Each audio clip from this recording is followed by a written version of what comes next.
Guys, so आज मी तुम्हाला एका स्टोर मधून घेतलेल्या या शॉर्ट कुर्ती स्टाईल करून दाखवणार आहे. सो चला बघूया या कुर्ती माझ्यावर कशा दिसतात. ही येलो फुल स्लीव्स कुर्ती, याचा कलर खूपच छान दिसतो आहे आणि त्यांनी याला कॉर्सेट बॅग दिली आहे, ज्याच्यामुळे याची फिनिशिंग खूपच छान दिसते आहे. तुम्ही याला एखाद्या व्हाईट प्लाझो सोबत स्टाईल करू शकता आणि बॅग अँड झुमका. ही अशी एक रेड शॉर्ट कुर्ती आहे जी की बॅकलेस आहे आणि ही खूप ट्रेंडिंग वरती चालू आहे. तुम्ही याच्या खाली एक व्हाईट प्लाझो किंवा ब्लॅक जीन्स पण स्टाईल करू शकता. याच्यावरची अशी मिनिमल डिझाईन खूप चांगली दिसते आहे आणि तुम्ही याला असं छोटूसं हुक्स किंवा असं एखाद्या झुमक्यावरती पेअर करू शकता. ही अशी व्हाईट कलरची कुर्ती एकदम क्लासी दिसते आहे आणि याच्यामध्ये हे जे ब्लू कलरचं डिटेलिंग आहे ना, त्याच्यामुळे तुम्ही याच्या खाली एक तर ब्लू डेनिम किंवा ब्लू बेल बॉटम पेअर करू शकता विथ ऑक्सिडाइज ज्वेलरी. हे इयरिंग्स खूप प्रिटी दिसतात याच्यावरती आणि हा ओव्हरऑल लुक खूप मस्त दिसतो. या कुर्तीचा कलर मला पर्सनली खूप आवडलेला आहे.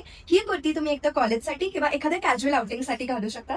याची बॅग बघा खूप सुंदर दिसते आहे आणि तुम्ही याला एखाद्या बेज जीन्स किंवा प्लाझो सोबत नाही तर ब्लू किंवा ब्लॅक डेनिम सोबत वेअर करू शकता. सो हा ओव्हरऑल लुक खूप छान दिसत आहे. आणि जर तुम्हाला असंच स्टायलिंगचे व्हिडिओ हवे असतील तर do let me know in comment section. And तुम्हाला कोणती कुर्ती आवडली ती पण मला कॉमेंट सेक्शन मध्ये नक्की सांगा. See you soon. बाय.